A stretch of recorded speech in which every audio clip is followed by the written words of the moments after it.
যেহেতু আপনার সময় কম, আমরা দ্রুত একটা বিষয় থেকে আরেকটা বিষয়ে যেতে হচ্ছে। সম্প্রতি আপনি একটি ভাষণে বলেছেন। আমি এখানে ছোট্ট একটু অ্যাড করতে চাই। জি প্লিজ। এই যে মব, যেটাকে এখন মব বলা হচ্ছে, এর চাইতে কিন্তু আরো নিকৃষ্ট মব কিন্তু গত 15.5 বছর মানুষ প্রত্যক্ষ করেছে। ইভেন আপনাদের সাংবাদিকদের সাথে হয়েছে, আরো অনেকের সাথে, পলিটিশিয়ানদের সাথে। তো এগুলো কোনো ডাল ভাত, কোনো ব্যাপারই ছিল না, সিভিল সোসাইটির মানুষের সাথে, শিক্ষকদের সাথে। কিন্তু ওইগুলা দিয়ে আমরা এটাকে জাস্টিফাই করতে চাই না। হয়েছে বলেই আমরা সবাই মিলেই কিন্তু এগুলি প্রতিরোধ করেছি, প্রতিবাদ করেছি। আসলে যে যার জায়গা থেকে প্রচন্ড ভাবে প্রতিবাদ করেছে।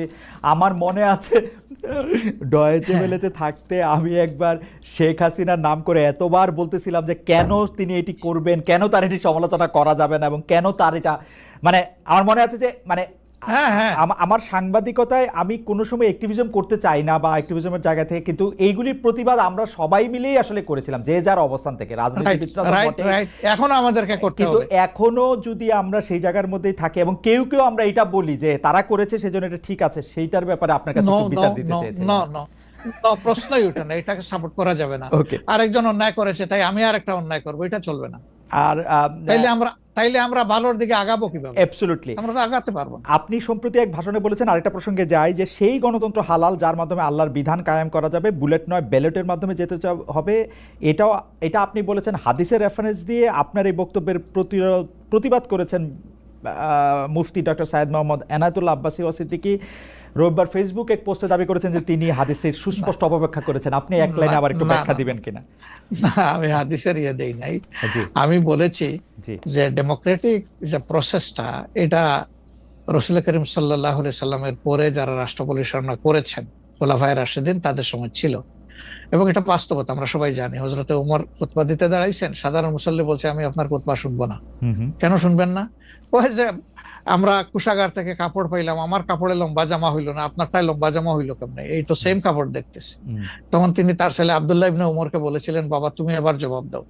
তিনি দাঁড়াইয়া বললেন যে দেখেন, বাবা তো রাষ্ট্রের দায়িত্বশীল, তার সাথে বিভিন্ন বিদেশি প্রতিনিধি দল আসে। এই রাষ্ট্রের সম্মানে আমি বাবাকে বলেছিলাম যে বাবা, আমাদের পোশাক 2 টুকরা করে কাটার দরকার নাই, আপনি অনুমতি দিলে আমি কুশাগারকে রিকোয়েস্ট করতে চাই যে আমাদের 2 পিস না কেটে দিয়ে দেওয়ার জন্য, সেটা দিয়ে আপনি জামা বানাবেন।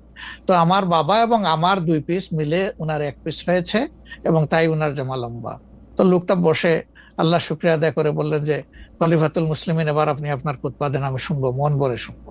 তো এই দেখেন, এটাই তো বিউটি অফ ডেমোক্রেসি। ওই যে আপনি ফ্রিডম অফ এক্সপ্রেশন বললেন, এর চাইতে ভালো ফ্রিডম অফ এক্সপ্রেশন কোথায় পাবেন আপনি? আমি বলেছি যে না, গণতন্ত্র হচ্ছে এটা কোনো ইজম না, এটা আপনি নিজেও জানেন। গণতন্ত্র কোনো মতবাদ না, it's a way to establish your ism. আপনি যেটা চয়েস করেন, এটা ক্যাপিটালিজম হইতে পারে, সোশ্যালিজম হইতে পারে, কমিউনিজম হইতে পারে, এরকম যেটাই হোক সেটা আপনি করবেন। কিন্তু এটা একটা ওয়ে, এই বাহনের উপরে আপনি চড়ে যাবেন। সেটা যদি আল্লাহর দিন কায়েমের উদ্দেশ্যে হয়, তাহলে অবশ্যই এটা মুসলমানদের জন্য হারাম হওয়ার কথা না। এখন আমার কথার সাথে তো ডিফার করতেই পারেন, উনি একজন লার্নেড মানুষ, আমি তাকে রেসপেক্ট করি, এবং কারো ডিফারেন্সটাকেও আমি রেসপেক্ট করি।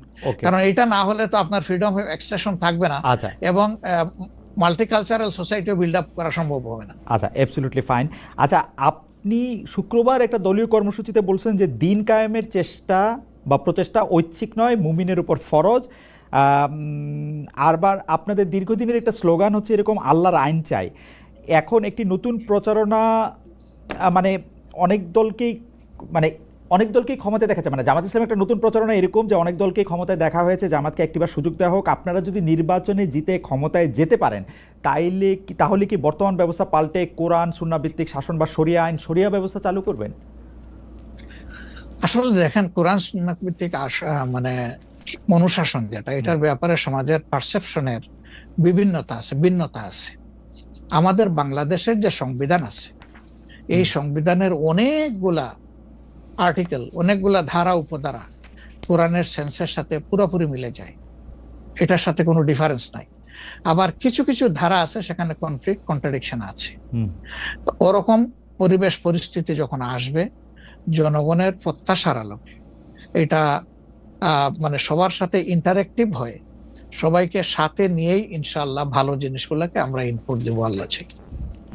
তবে এটাও মনে রাখার বিষয় যে কোরআনী শাসন হঠাৎ করে আল্লাহ তাআলা এস্টাবলিশের হুকুম দেন নাই। It was a gradual process. Say for example মাদক কিন্তু দুনিয়ার কেউ কিন্তু এটাকে অ্যাপ্রুভাল দেয় না, বাট এটার প্র্যাকটিস সব জায়গায় আছে, এটা বাস্তবতা। তো সেই মদ যখন হারাম ঘোষণা করা হয়, নিষিদ্ধ করা হয়, তখন কিন্তু 3 পর্যায়ে গিয়ে চূড়ান্তভাবে এটা নিষিদ্ধ করা হয়েছিল। তো এটা গ্রাজুয়াল একটা প্রসেস। আপনি একটা ক্রাইম থেকে, দীর্ঘদিনের প্র্যাকটিস থেকে মানুষকে সরাবেন, আল্লাহ তাআলার সেই বিধানকে অনুসরণ করেই আমরা আগাবো ইনশাআল্লাহ।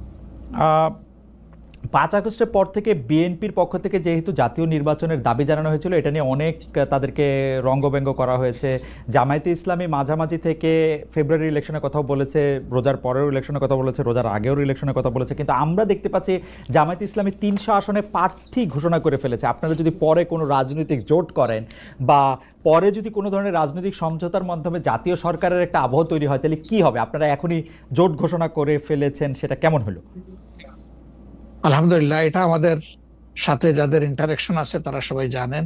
আমরা বলেছি যে এটা আমাদের অফিসিয়াল ঘোষণা না, এটা হলো প্রাথমিক সিলেকশন, এবং সমস্ত আমাদের নমিনি যারা হবেন তাদেরকে সেম মেসেজ দেওয়া হয়েছে যে জাতীয় বৃহত্তর স্বার্থে যে কোনো সময় যে কোনো পরিবর্তন যে কোনো আসনে আসতে পারে। আমাদের সংগঠন এটার জন্য পূর্ণ প্রস্তুত। প্রয়োজনে আমার থেকেই পরীক্ষা শুরু হবে, কোনো অসুবিধা নেই। আপনার কাছে ছোট একটি পরীক্ষা, সেটি আপনার পরীক্ষা না, আপনার কাছে একটি ছোট পরীক্ষা। আপনি কুষ্টিয়া 3 সদর আসনে জামাত ইসলামের এমপি প্রার্থী হিসেবে ঘোষণা করা হয়েছে জনপ্রিয় ইসলামী বক্তা জনাব আমির হামজাকে, কিন্তু এদিকে আবার জামাতি ইসলামীর শুরা সদস্য জনাব ফরাজ হোসেন রয়েছেন, তার নামও জোরে সোরে শোনা যাচ্ছে। অনেকে বলছেন যে তৃণমূল জামায়াত আসলে পছন্দ করে নাই হঠাৎ করে এরকম একজনকে মনোনয়ন দেওয়া।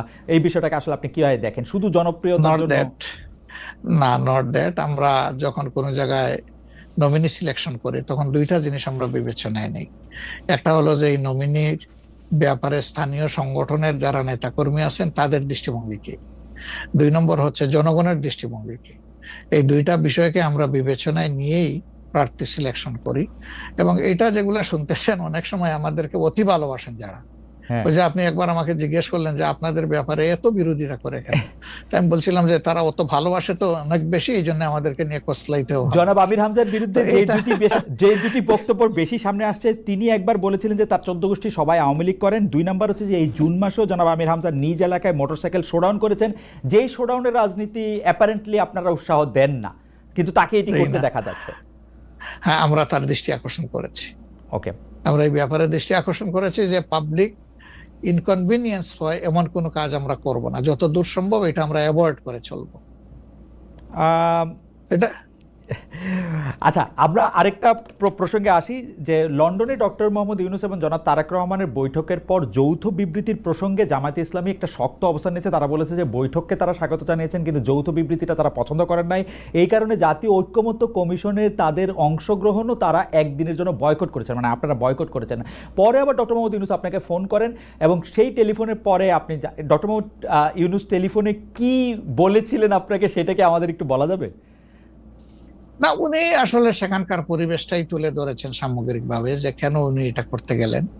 আমাদের কনসার্নের জায়গা ছিল যে তিনি নির্বাচনের একটা টাইম লাইন, ডেট না, একটা টাইম লাইন ঘোষণা করেছিলেন যে এটা ফার্স্ট হাফ অফ এপ্রিল কোনো একটা সময়ে নির্বাচন অনুষ্ঠিত হবে এবং নির্বাচন কমিশন সেই ব্যাপারে তারিখ নির্ধারণ করে তারা শিডিউল দেবে। এটা কিন্তু সবগুলা দলের সাথে সিরিজ অফ টকের পরে, উনি সরাসরি আলোচনার পরে এটা করেছিলেন। এরপরে তিনি লন্ডনে গিয়েছেন। তারেক রহমান সাহেব যেহেতু দেশে নেই এবং তিনি কার্যত বিএনপির এখন হইলেন নির্বাহী প্রধান, ভারপ্রাপ্ত চেয়ারম্যান, তো তার সাথে একটা বৈঠক হওয়াই উচিত, হইতেই পারে, এটা তো ভালো, এটা খারাপ কি? রাজনীতিতে ডায়ালগই তো উত্তম সমাধান। এবং বিএনপির কিছু কনসার্ন ছিল, তার সাথে আলোচনার মাধ্যমে সেটা যদি দূর হয় এটা তো ভালো, জাতীয় জীবনের জন্য ভালো, জাতীয় রাজনীতির জন্য ভালো। কিন্তু যেটা সকল দলের সাথে আলোচনা করে তিনি একটা টাইম লাইন দিলেন, শুধুমাত্র একটা দলের সাথে আলোচনা করে সেটা থেকে এইভাবে তার প্রকাশ্যে ঘোষণা দেওয়া, যদিও তিনি ডেফিনেটলি বলেন নাই যে রমজানের আগেই হবে, উনি বলেছেন যদি এই জিনিস ফুলফিল করা যায় তাহলে সেটা আগেও চিন্তা করা যেতে পারে, কিন্তু সেটা ভালো হতো। আমাদের বক্তব্য হচ্ছে ভালো হতো দেশে এসে তিনিও তাকে বলতেন যে আমি সম্মানের সাথে আপনার কথা শুনলাম, আমি মনে করি আপনার কথাগুলা লজিক্যাল, আমি দেশে গিয়ে আবার দলগুলোর সাথে একটু আলাপ করবো, করে এটাকে কিভাবে শেপ দেওয়া যায় আমি চিন্তা করবো, আপনি আমার উপর আস্থা রাখতে পারেন। That was good. কিন্তু এটা না করে সেখানে এটা ঘোষণা দেওয়াটাকে আমরা সঠিক মনে করি নাই। আমরা মনে করি যে ক্ষমতার ভারসাম্য একদিকে হেলে গিয়েছে এবং জাতি একটা রং মেসেজ পেয়েছে। এই জন্য আমরা আমাদের এই পর্যায়ে এটা আমার একটা প্রশ্ন, আপনার কাছে কি মনে হয় পরবর্তী জাতীয় সংসদ নির্বাচন আসলে কোন দিন কোন মাসে হবে? আমি ঠিক এটা জানি না, তবে আমি মনে করি যে এটা এপ্রিল পাড়ি দেবে না কোনো অবস্থায়। আর ফেব্রুয়ারিতে হলে আমি বলেছি সবার আগে, আপনি বলেছেন যে হ্যাঁ, যে ফেব্রুয়ারিতে হলে এটা বেস্ট, কারণ এই সিজনটা আমাদের জন্য কমফোর্টেবল সিজন ইলেকশনের জন্য। আপনার কাছে কি মনে হয় আপনার মনে কি এরকম একটা সম্ভাবনা আপনি দেখতে পান যে এটা রমজানের পরেও আসলে যেতে পারে? সেই ক্ষেত্রে রমজানের সময় আপনাদের ক্যাম্পেইন করতে হবে। বেশিরভাগ সময় আমরা দেখি যে রমজানের সময় ধর্মপ্রাণ মুসলমানদের অনেকেই আসলে দুনিয়াবি কোনো জিনিসের মধ্যে থাকতে চান না, সেই ক্ষেত্রে ভোটের মানে এখনো কি? আমার মনে হয় যে রমজানে তো আমরা সব ধরনের সব কাজই তো করি, কাজ তো আমরা বাদ দিই না কোনো। রাইট। অফিস আদালত ব্যবসা বাণিজ্য সবই তো করি, ক্ষেত খামার যার যেটা আছে। রমজান আমাদের জন্য কোনো সমস্যা না।